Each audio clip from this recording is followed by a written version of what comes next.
para pembelajar hukum. Episode 9 kali ini cukup menarik untuk kita saksikan bersama karena bintang tamu yang akan hadir pada podcast edisi 9, Lamin Ilmu Podcast edisi 9 ini merupakan bintang tamu yang cukup spesial karena ini masih dalam rangkaian Disnatalis Universitas Mula Warman yang ke-59 dan masih dengan tema Tropical Studies X Law, sehingga rasa-rasanya tidak pas atau kurang jika tidak menghadirkan yang punya Unmul nih saat ini nih. Kita hadir di studio podcast pada hari ini di episode ke-9 ini adalah Unmul 1 atau yang sering kita kenal dengan Pak Rektor atau nama beliau adalah Profesor Dr. Haji Mas Jaya MSI. Assalamualaikum Prof. Waalaikumsalam warahmatullahi wabarakatuh. Selamat pagi Pak Dekan. Selamat pagi, baik. Sehat Prof ini? Alhamdulillah, syukurillah. Semoga kita semuanya sehat. Siap, baik Prof. Jadi ini Prof sebuah kehormatan bagi kami di program Lamin Ilmu Podcast ini. Prof yang kemarin meresmikan studionya pada saat Disnatalis Fakultas Hukum yang ke-18. Okay. Dan hari ini Prof berkesempatan menjadi bintang tamu di Lamin Ilmu Podcast kita pada hari ini yang masih dalam rangkaian Disnatalis Unmul yang ke-59. Nah, sebelum ke situ Prof, sebelum kita bicara mengenai Disnatalis Unmul, sejarah Unmul dan Unmul sekarang dan Unmul masa depan, kebiasaan kami di podcast itu Prof, di sesi 1 di segmen awal tuh biasanya kita bicara hal-hal sedikit yang pribadi dulu, Prof. Oh iya. Iya. Prof ini kok bisa jadi rektor nih gimana, Prof? Oh gitu ya. Iya, Prof. Jadi perjalanannya memang ini sesuatu yang tidak terencanakan sejak awal. 2 periode loh, Prof. Masa nggak terencanakan? Maksudnya tidak pernah dari kecil ya. Iya, Prof. Tidak punya cita-cita untuk menjadi seorang edukatif, dosen. tenaga dosen. Tetapi justru saya di birokrat. Saya mimpi saya itu yang waktu kecil mau jadi camat aja sudah cukup. Jadi camat gitu. Jadi camat. Nah, sehingga untuk menggapai impian itu saya menyesuaikan dengan di mana saya harus sekolah. Sehingga saya masuk di Fakultas Ilmu Sosial dan Ilmu Politik Universitas Hasanuddin. Ambil jurusan Ilmu Pemerintahan. Ilmu Pemerintahan di Unhas Makassar. Ya. Tahun 83. Saya baru 1 tahun, Bro. Baru 1 tahun umur ya? Ya, umur saya baru 1 tahun, 83. 83 itu. Akhirnya ya lulus, cari pekerjaan 87, nggak dapat juga. Saya dapat juga. Tapi karena saya punya modal sarjana ilmu pemerintahan, saya coba melamar ke semua perguruan tinggi. DRS waktu itu, Prof ya? DRS. Ya. Semua perguruan tinggi yang punya program studi ilmu pemerintahan. Iya. Salah satunya adalah Universitas Mula Warman, termasuk di Ambon. Panggilan pertama itu sebenarnya di Ambon duluan. Patimura. Ya. Tapi ya karena mungkin jauh, pikir Kalimantan lebih dekat antar Sulawesi dengan Kalimantan gitu. Ya udah, coba mengadu nasib ke sini. Alhamdulillah tapi itu setelah 2 tahun mencari pekerjaan. 87 lulus berarti 89. Iya. Baru berangkat ke sini. Keterima di dosen di pengangkat. Waktu itu sudah visipol, Prof? Belum ya? Visipol. Sudah visipol, Prof? Sospol lah. Sospol ya. Sospol. Terus tes 90, pengangkatan 91. Pengangkatan 91. Sampai sekarang lalu kemudian pernah menjabat juga sebagai wakil dekan 3 di Visipol. Lalu sebelum jadi rektor wakil rektor 2. bidang umum dan keuangan. SDM di periode sebelum menjadi rektor tuh, Prof. Lalu kemudian 2014 2 kali, periode yang kedua sampai sekarang menjadi rektor. Gimana Prof rasanya jadi rektor tuh, Prof? Wah ini bekal juga, Prof. Siapa tahu nanti yang menonton ini calon rektor. Siapa tahu saya juga bisa jadi calon rektor nanti.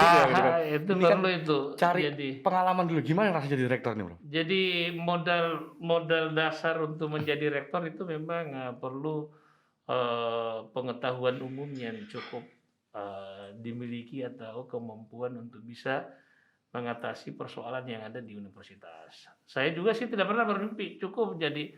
Kemudian waktu itu kita kembali dulu sedikit ke Ya.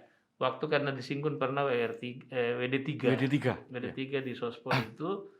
Saya kebetulan banyak punya aktivitas organisasi gitu. Oleh Prof. Sarosa waktu itu dekan, saya diminta, Pak Mas Jaya jadi wakil dekan 3. Loh, kok ini banyak yang lain ini kok saya disuruh. Oke. Nah, jadi udah.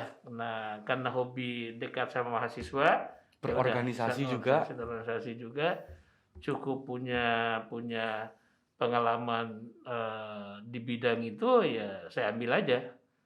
Dan saya lakukan berbagai aktivitas. Alhamdulillah 2 periode juga, cuma tidak sampai maksudnya itu Nggak sampai ya. habis itu, Prof. Tidak sampai habis 2 periode karena ada aturan pada saat itu Prof. Arifin almarhum, masa jabatan dekan itu harus bersamaan dengan wakil-wakil dekan. Oh. Dulu kan tidak bisa dekannya 2 tahun baru ganti WD-WD-nya. Oke, baik. Jadi sehingga saya dari 2 periode itu ada sisa masa jabatan 2 tahun yang harus menyesuaikan karena sudah 2 periode tidak bisa lagi gitu. Oke, baik. Tapi kan dari situ kan setelah itu kemudian menjadi profesor waktu itu kan, Prof ya? Sekolah. Ya. Jadi unik juga saya ini, ada Iya, Bro. keunikan dari sisi sekolahnya. Iya. Saya itu sekolah S1 tahun 83, ambil S2 93. Ambil S3 2003. Nggak terencana, tapi nggak tahu nanti setelah ini coba. Setelah selesai kok kenapa memulainya 83, 93, 2003. Ini bisa ditambah. Cuma jadi rektornya 2014. Bukan 2013. Bukan 2013. Nanti ini kalau didengar sama pencinta nomor bisa ditembak nanti, Prof. Baik, Prof. Menarik sekali ketika kita bicara perjalanan Unmul ini, Prof. Kita Unmul saat ini nanti 27 September. Iya. 59 tahun. Nah, 59 tahun ini bukan usia yang cukup muda, Prof, seperti kami yang 18 tahun, tapi ini sudah usia yang cukup matang nih, Prof. Iya. 59 tahun, Prof di antaranya itu ikut hampir sekitar 30 sampai 40 tahun dari usia Unmul ini, Prof. Ya. 30 tahunnya Prof berada di lingkungan Unmul. Kira-kira, Prof, dulu, sekarang apa Jadi yang membedakan? Usia Universitas Muhammad Harman pada saat ini kalau kita analogikan usia manusia itu sudah cukup dewasa. Sisi lain dari sisi prestasi dan aktivitasnya belum sebanding dengan usianya. Apalagi pada zaman kami mulai rektor, Iya, Prof. itu usianya 52 tahun. Saya hafal betul karena saya lahir 62, sama dengan lahirnya Universitas Muhammad Harman. Ini kebetulan lagi nih. Waduh. Nggak ngerti saya ini. Iya. Ini kadarullahnya memang begitu, Prof. Ya, takdirnya memang begitu. Ada di situ. Jadi saya hafal betul Universitas Muhammad Harman itu pasti bersamaan umur saya, 59 tahun. Karena lahir di tahun yang Ada sama. tahun yang sama, cuma beda bulan. Ya. Nah, beda bulan aja. Akhirnya kami berangkat waktu mau jadi rektor itu, ya kita melihat kondisinya 52 tahun waktu itu, Ya, tahun 2014, ya. Itu kondisi yang tidak sebanding prestasinya, baik SDM-nya, maupun prestasi pemeringkatannya, maupun infrastrukturnya, Akreditasi dengan usianya, akreditasinya gitu. Ya. Nah, sehingga kami mencoba, kira-kira kalau mau jadi rektor apa yang perlu diangkat, apa yang perlu dibenahi, sehingga umurnya bisa menunjukkan bahwa saya berumur 50 tahun, ini prestasi yang bisa saya tunjukkan. Pantas begitu, Prof. Pantas gitu. Dengan usia 50 sekian tahun, start 52 waktu itu, Prof. 53, 54, 55, pantas menyandang usia seperti itu dengan prestasi. Nah, sehingga untuk memotivasi itu kita harus berangkat dari kondisi yang memang tidak ideal, tapi harus ada lompatan-lompatan aktivitas. Akhirnya kami memilih topik atau kami tawarkan kepada pemilih Sivitas Akademika termasuk Senat pada saat itu, kami ingin kelola Universitas Muhammad Harman ini secara profesional dengan prestasi yang unggul. Itu kami tawarkan. Saya selaku calon rektor waktu itu, 2014. 2014. Karena kami melihat bukan mesti umurnya, kemampuan SDM-nya juga saya kira kalau dikelola bagus akan bisa berprestasi bagus. Sehingga kami ingin mengelolanya dalam bentuk profesional. Ya. Jadi underline-nya adalah pada waktu itu bisa dikatakan belum sebanding usia. Betul, Usia dengan prestasi. prestasinya. Ya, saya ingat pada waktu itu mungkin kita masih di akreditasi masih B. Masih B. Lalu kemudian peringkatnya masih tercecer di Ah, 90-an 100 begitu Prof, ya, Ah. peringkat universitasnya. Lalu kemudian dengan beberapa bangunan-bangunan yang juga belum jadi, nah, termasuk kami juga belum jadi semua Bro. Ah, iya. Ya, itu, Bro. Lalu kemudian Prof masuk menjadi rektor bersama dengan jajaran lainnya ah. dengan tujuan untuk bisa mengelola universitas secara profesional dan terbukti Prof, ya? Terbukti. Terbukti di tahun 2017 2017. kita memperoleh akreditasi A, Unggul. unggul. Yang itu Pas- gimana? Prof? Bisa jadi diceritakan begini Prof? ceritanya. Jadi untuk mewujudkan pengelolaan profesional dan menuju keunggulan itu memang perlu motivasi-motivasi khusus. Motivasi. Ya, sehingga saya mencoba membangun semangat kerja itu dengan 4 moto besarnya lah gitu ya, Iya Prof. yaitu bekerja keras, bekerja Bekerja keras, cerdas, bekerja cerdas. ikhlas, bekerja bersama. Oke. Karena kenapa kita harus bekerja keras? Keras, ya. Kondisinya pada saat itu saya tadi sudah katakan umurnya dengan prestasinya gitu. Tidak sebanding. Jadi harus kita kerja keras. Betul. Kerja keras kalau mau profesionalisme kita tidak mengedepankan kepentingan individu masing-masing.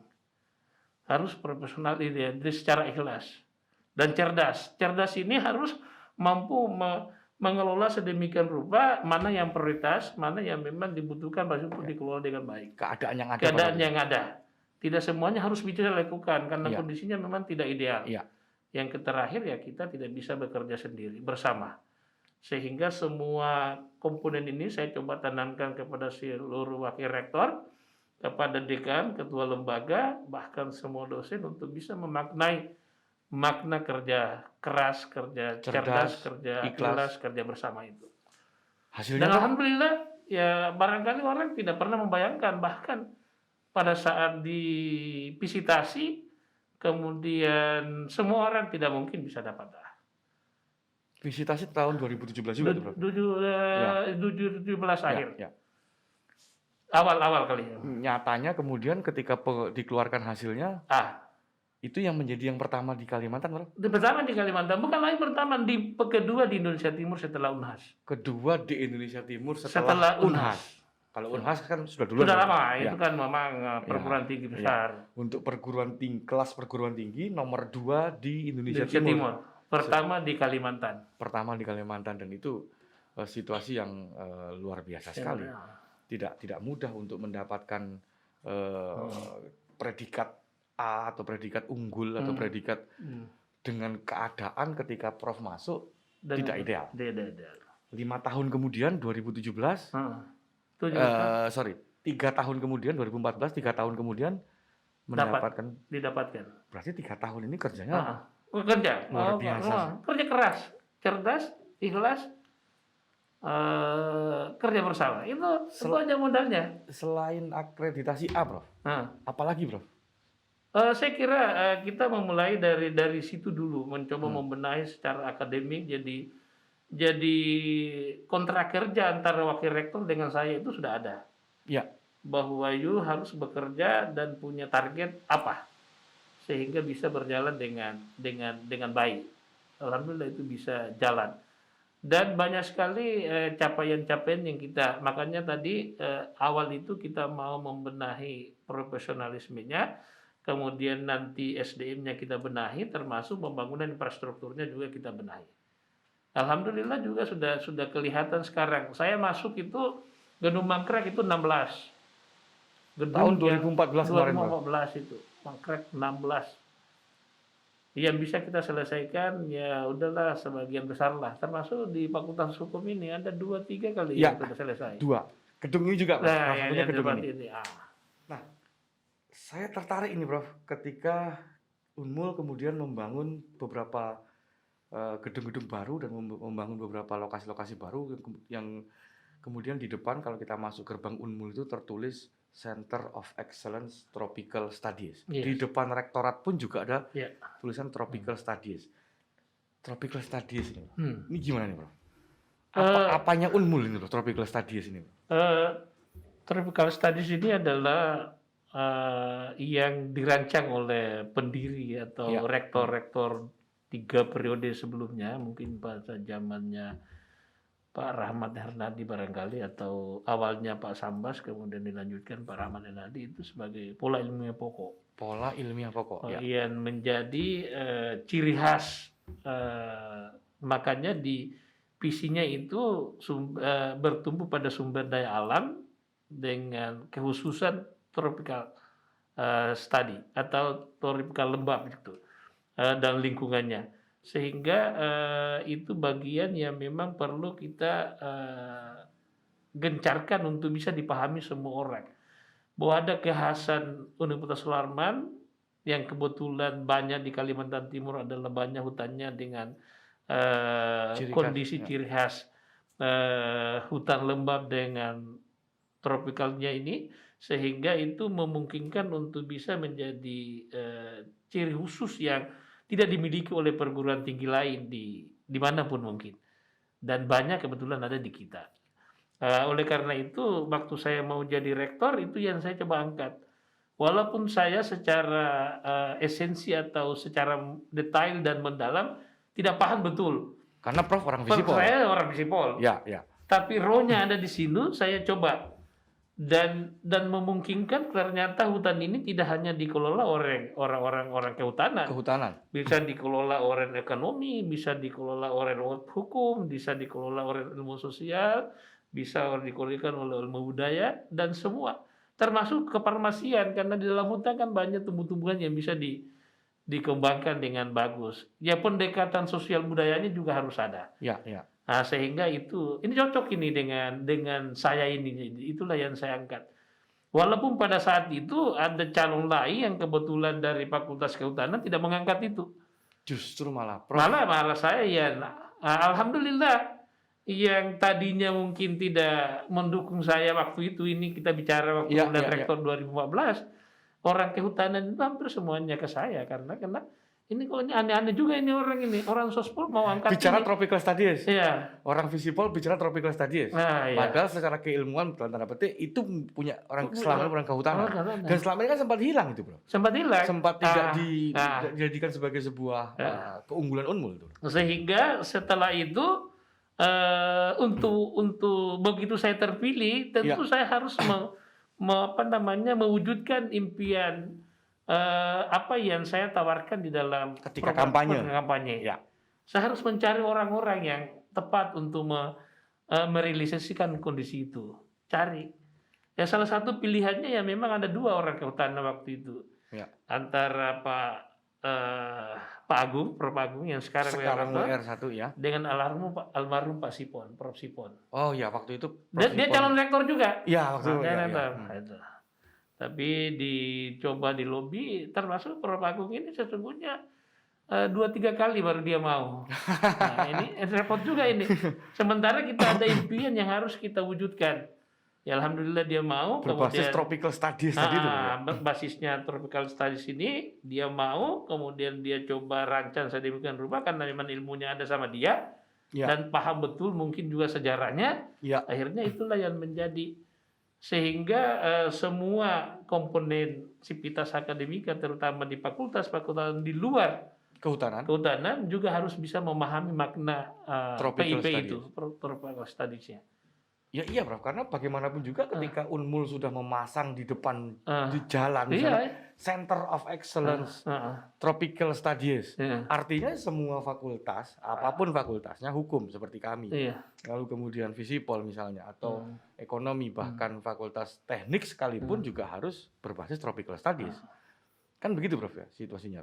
Makanya saya sedikit jelaskan juga, begitu ini kita mau mengkampanyekan dan menyampaikan informasi ini kepada semua pihak, maka harus kita memang perlihatkan kepada semua pihak.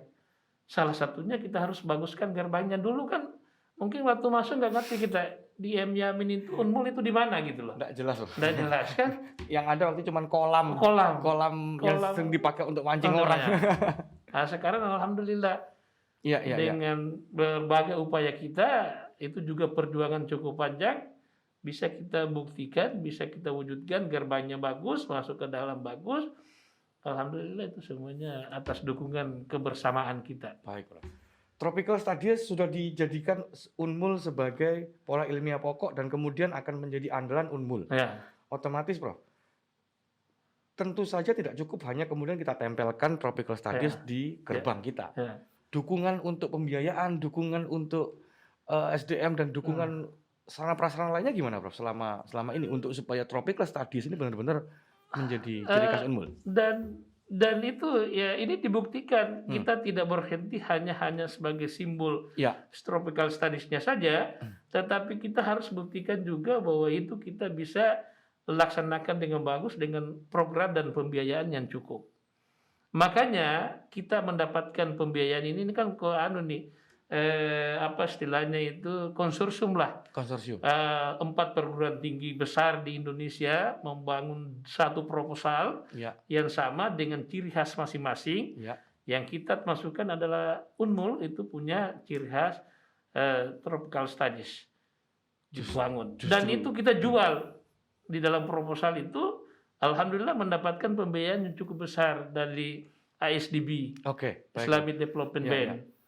Itu yang dijual itu bukan berapa jumlah mahasiswanya, Keunggulan dalam bentuk Tropical dalam Studies hadis tadi. yang kita bangun, yang kita coba yakinkan pihak pemberi dana ini bahwa salah satu universitas yang punya keunggulan khusus ini yang memang harus dikelola secara bagus dengan pendekatan tropical studies-nya. Nah, itu berarti para dekan-dekan dan para dosen-dosen harus paham Harus juga paham, itu. harus paham. Makanya di setiap mahasiswa baru, di setiap fakultas harus paham itu PIP-nya. Dan kita meyakinkan dan bahkan mungkin sudah sekarang ini semua fakultas sudah ada beberapa mata kuliah yang terkait dengan PIP-nya. Kami punya, Prof. Kami punya betul. hukum kehutanan, Ah, hukum perkebunan, ah, hukum agraria, hukum perubahan iklim, ah. sama hukum pesisir Nah, kelautan. berarti benar sudah fakultas hukum itu Siap. mampu memaknai dengan bagus apa yang menjadi pola ilmiah pokok kita. Ya, Ah. itu yang kemudian laku memang, Prof. Ketika kemarin Iya.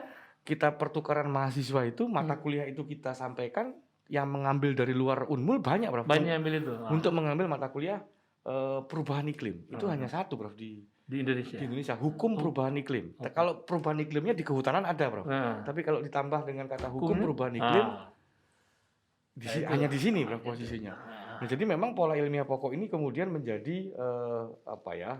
Tadi Prof bilang ketika juga baru tahu mungkin ini, Prof. Banyak yang mungkin juga baru tahu bahwa ternyata kita mendapatkan bantuan SDB kemarin gara-gara tropical studies. Gara-gara itu kita punya kekhasan yang bisa dikemas dalam satu proposal besar 4 Ya. perguruan tinggi yang punya khasnya masing-masing. Salah satunya kita dan itu tertarik, oh bagus ini, makanya dibangunlah beberapa infrastruktur pendukungnya, Laboratorium. laboratorium. Iya.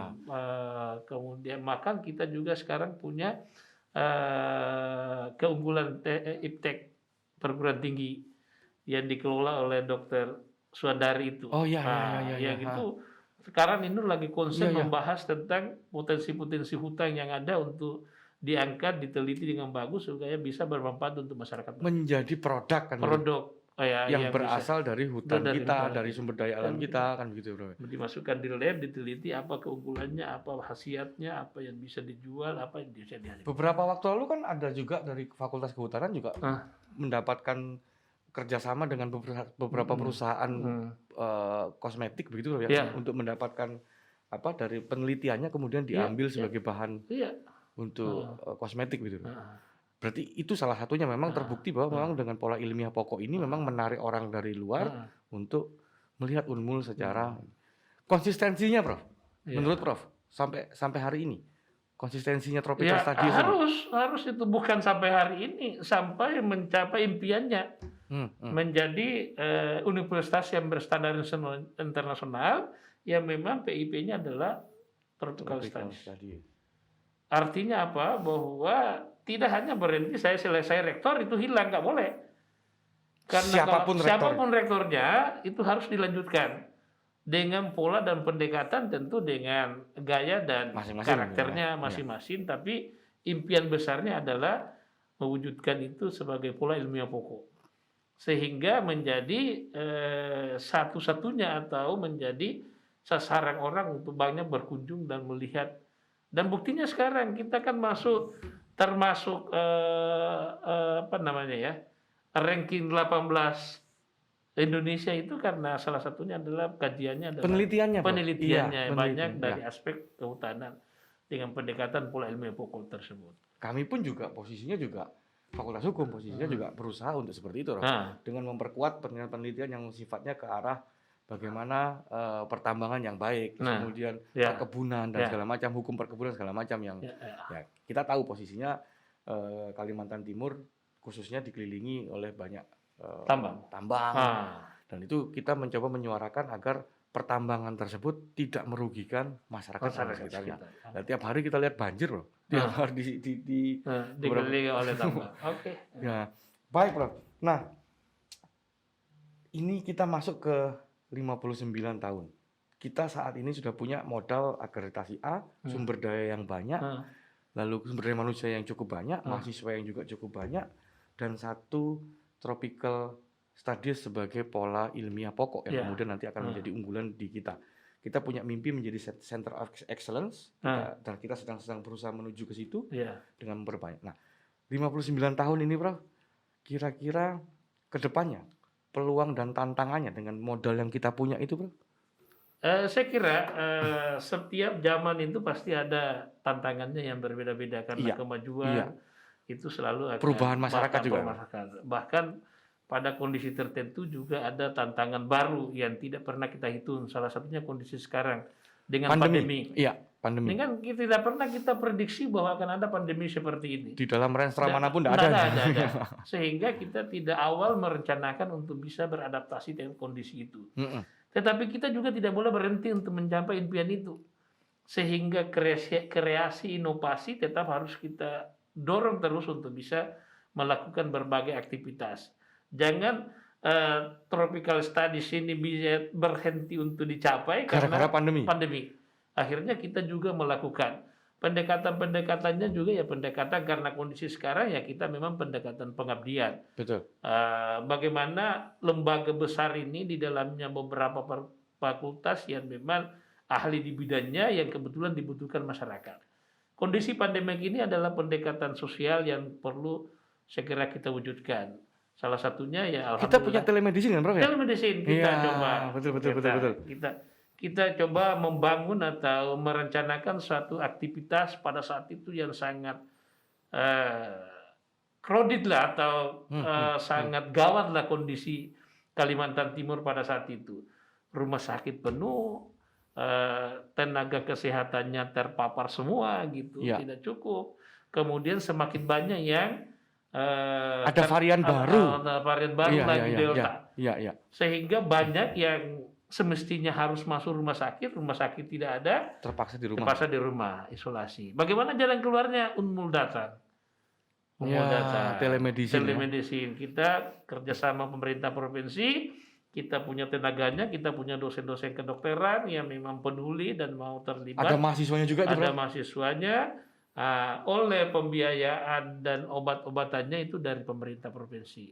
Kita sentuh mereka yang ada di rumah-rumah. Kita datangi, kita bikin sistemnya telemedicine itu, dia input datanya, diobati, konsultasi, diobati secara gratis. Bahkan ada yang sampai diberikan secara khusus oksigen. Konsentrator lah yang bisa dimanfaatkan dengan bagus. Jadi maksud Prof adalah bahwa Universitas Mula Warman dia harus juga bisa berdekatan dengan masyarakat. Unmul ini bukan hanya urusannya dengan mahasiswa saja, tapi juga dengan masyarakat, gitu, Prof. Kan esensi pendidikan kan begitu. Membangun sumber daya manusia sebaik-baik umat adalah yang bisa bermanfaat kepada manusia lain, umat lain. Nah, kita banyak potensi, banyak profesor, banyak doktor, banyak yang ahli, banyak yang spesialis di sini. Itu kita bisa potensikan. Potensi itu kita manfaatkan. Ya. Dicarikan sarananya, salah satunya adalah telemedicine untuk bisa, dan alhamdulillah sampai sekarang sudah ribuan kali yang memanfaatkan itu, yang tidak terduga Aplikasinya itu berapa? aplikasinya Iya. itu untuk dibantu. Dan mungkin sudah ada yang menyampaikan beberapa ucapan terima kasih dengan kehadiran kita. Tapi kita tidak menunggu itu untuk apa namanya, penyampaian upacara, tapi kita hanya ikhlas karena tadi kan pendekatan awal Kerja cerdas, kerja keras, cerdas, ikhlas, bersama. Oke. Jadi tidak ada yang tidak dilibatkan. Nah, termasuk juga kalau ada yang orang-orang yang butuh bantuan hukum, ya kita Ya, siap, Bro. Kita punya LKPH-nya, Bro. LKPH-nya, lembaga bantuan hukumnya juga Fakultas Hukum ada. Iya. Termasuk informasi hukum dengan Lamin Ilmu Podcast. Podcast ini kan itu bagian dari sosialisasi. Betul, Bro, betul. Pendekatan hukum. Ya, ini bagus sekali, Bro, ketika kita mencoba Unmul ini bukan hanya milik kita di dalam, tapi juga bisa keluar juga. Jadi masyarakat Kalimantan Timur, Samarinda terutama bisa merasa memiliki Unmul juga, dekat dengan Unmul dengan program-program telemedicine misalnya, dan program-program pengabdian pada masyarakat. Dan tidak berhenti sampai di situ. Kami sangat peduli juga karena ternyata pandemik ini banyak sekali korbannya. Bahkan ada yang sudah kehilangan orang tua.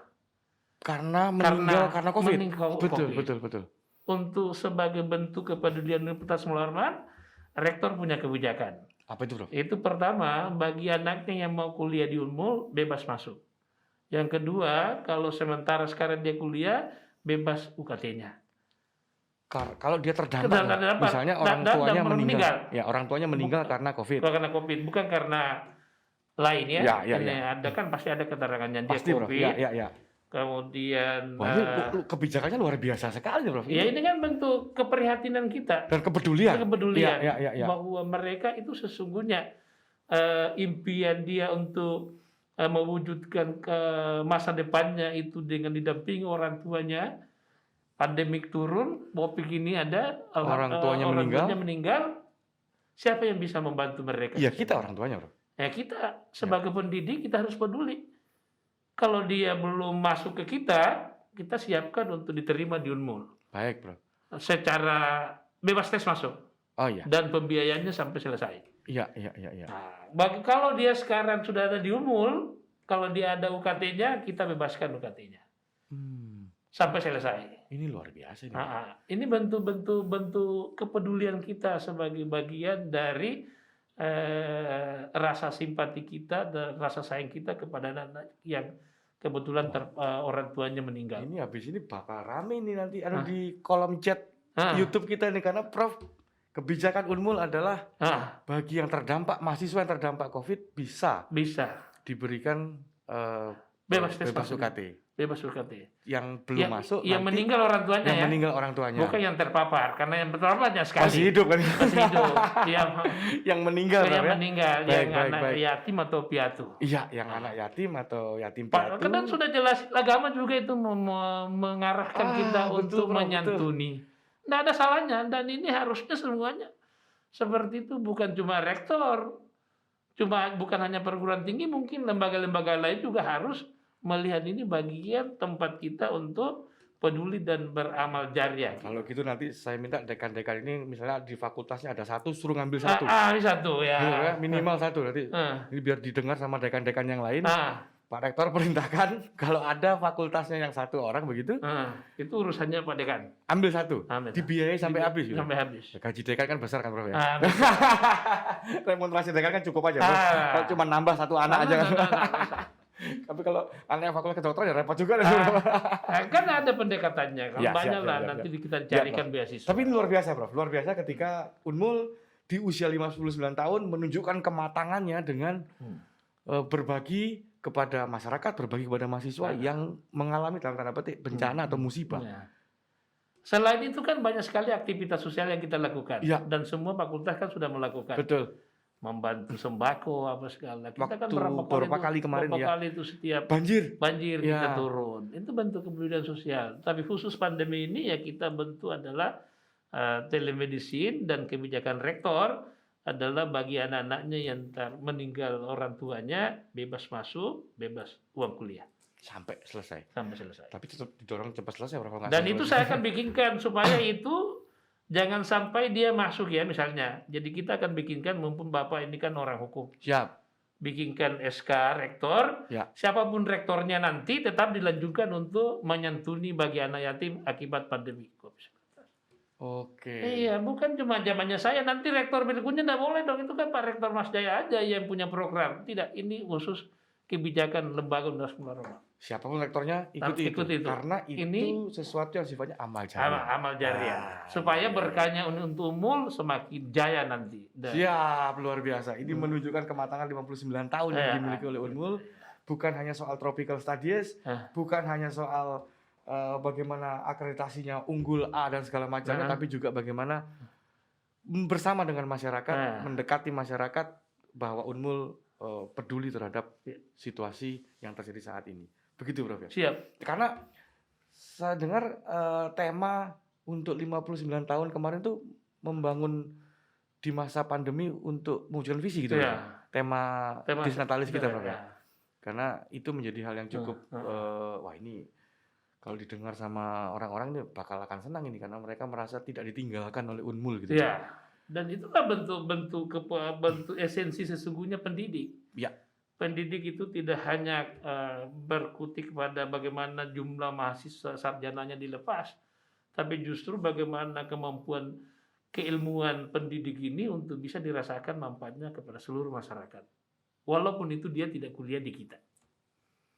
Luar biasa. Ini sangat inspiratif sekali. Dan ini khusus ya Kalimantan Timur ya Pak ya. Oh. Jangan sampai orang Kalimantan Utara. Maksudnya dari Jawa, dari mana, dari Sulawesi. Oh saya juga orang tua saya meninggal. Pak Rektor dulu ini yang kita ini adalah karena kita kebetulan nama universitasnya Mula Warman, Raja Kalimantan, Raja Kutai, gitu. Kutai. Kemudian berada di Kalimantan Timur, ya yang sementara ini yang saya sebagai rektor kebijakannya adalah penduduk Kalimantan Timur. Dibuktikan dengan KTP Kalimantan Timur. Ya, bukan. Berarti memang nanti jangan sampai sepupunya Pak Deka dibawa ke sini. Iya, memanfaatkan gitu. Iya. Betul, Bro. Betul, nanti SK-nya itu harus betul. Harus saya buat SK-nya. Bahwa ini khusus untuk penduduk Kalimantan Timur yang Iya. Baik, Prof. Ini berat dampaknya akibat COVID. Segmen terakhir, Prof. Sebelum kita tutup, Prof. Ini adalah periode terakhir Prof sebagai rektor. Tahun 2022 kita akan berubah rektor. Tadi sedikit saya melihat bahwa kebijakan-kebijakan yang bagus ini bukan hanya untuk rektor saat ini saja, tapi juga untuk ke depan. Tropical studies jangan diganti misalnya, jangan dirubah lagi kecuali ada bencana alam yang meluluh lantakan baru hutannya habis baru ganti. Tapi kalau sama seperti ini, tropical studies tetap jalan, lalu kemudian kebijakan-kebijakan Unmul harus dekat dengan masyarakat juga harus jalan. Apalagi kira-kira, Prof? Saya kira kita ya bukan hanya lembaganya. Individu-individu SDM yang kita miliki ini juga semua, apalagi sejalan dengan Kampus Merdeka Belajar. Nah, kita diminta untuk tidak hanya belajar di kampus, tapi belajar pengalaman di tengah-tengah masyarakat, di luar kampus. Bisa di desa, bisa di lingkungan mana, bisa di perusahaan, bisa. Nah, semuanya itu harus memperlihatkan bahwa inilah Mula Warman yang tumbuh sekarang ini bermanfaat kepada masyarakat banyak. Jadi kami ingin mendorong itu bahwa tidak berhenti hanya lembaganya yang beraktivitas dengan berbagai programnya, tetapi secara individu pun juga kita harus didorong para dosen dan tendi kita, termasuk mahasiswa kita untuk bisa memberikan yang terbaik kepada masyarakat. Jadi itu. Baik. Luar biasa sekali, Prof. Inspiratif sekali situasi pada pagi hari ini. Ketika kita mencoba untuk atau menjelang siang ini posisinya kita berdiskusi mengenai Unmul di masa lalu, saat ini, dan harapan di masa mendatang. Underline-nya adalah Unmul tidak menjadi menara gading untuk dirinya sendiri, tapi bermanfaat bagi orang banyak, terutama yang di wilayah Samarinda dan Kalimantan Timur. Suatu saat nanti juga akan merambah kemana-mana, nasional dan internasional. Luar biasa sekali. Terima kasih, Prof, sudah hadir di Lamin Ilmu Podcast, edisi khusus untuk Disnatalis Unmul yang ke-59. Semoga tetap jaya sampai kapanpun untuk Universitas Munawarman dengan tropical studies-nya dan keinginan Unmul untuk bisa lebih dekat lagi dengan masyarakat. Oke. Ya. Makasih. Terima kasih, Bro. Dekan, sama-sama. Ada tadi tuh Unmul tetap jaya, bukan karena Mas Jaya rektornya ya. Karena faktor nama aja. Faktor nama aja. Dari dulu juga ada jayanya gitu. Jadi memang Pak Rektor ini memiliki banyak Kita link match dengan keadaan-keadaan di Universitas Munawarman. mulai dari 83, lalu kemudian diangkat 3 terus kemudian masuk ke Unmul terus kemudian namanya pun juga iya. Tahunnya sama, Tahun lainnya juga sama gitu. Jadi memang takdirnya ada di Prof ini kan memang. Jadi supaya ini sebelum berhenti ya saya kira karena insya Allah 2022 saya akan mengakhiri masa jabatan saya selaku rektor di Oktober nanti, 1 tahun lagi lebih. Itu saya pikir inilah titipan-titipan yang perlu kami sampaikan kepada Sivitas Akademika bahwa hal-hal yang terbaik yang sudah dilakukan Unmul, mari kita tingkatkan untuk memberi manfaat kepada masyarakat banyak. Ya, luar biasa sekali. Unmul bermanfaat kepada masyarakat banyak. Sebanyak-banyaknya manusia. Manusia. Ya, luar biasa. Karena memang judul kita hari ini, Prof, judul tema podcast kita hari ini adalah Tropical Studies dari Unmul untuk umat manusia. Cocok aja ya? Cocok. Terima kasih. Siap. Baik, para pembelajar hukum, luar biasa sekali pembicaraan kita dengan Pak Rektor, dengan Profesor Dr. Haji Mas Jaya MSI pada kesempatan episode ke-9 ini. Mudah-mudahan bisa memberikan edukasi dan inspirasi bagi kita semua. Sekian Prof, saya akhiri. Terima kasih. Terima kasih semuanya atas kehadirannya di Lamin Ilmu Podcast. Semoga sehat selalu. Wassalamualaikum warahmatullahi wabarakatuh. Waalaikumsalam warahmatullahi wabarakatuh. Terima kasih.